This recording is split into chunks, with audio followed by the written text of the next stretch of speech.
খাগড়াছড়িতে শোকাবহ আগস্ট মাস উপলক্ষে শোক মিছিল ও আলোচনা সভা অনুষ্ঠিত হয়েছে। সকালে খাগড়াছড়ি জেলা আওয়ামী লীগের কার্যালয় থেকে শোকাবহ আগস্ট মাস উপলক্ষে শোক মিছিল বের করে শহরের গুরুত্বপূর্ণ সড়ক প্রদক্ষিণ করে জেলা কার্যালয়ে এসে শেষ করে।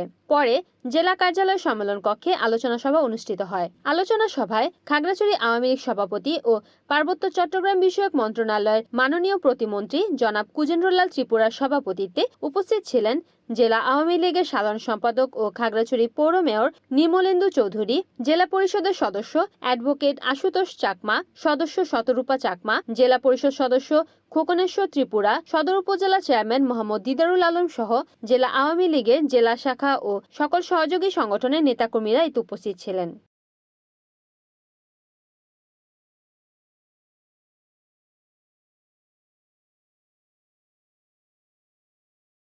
রিপোর্ট করেছেন খাগড়াছড়ি প্রতিনিধি বিপ্লব তালুকদার, NN টিভি।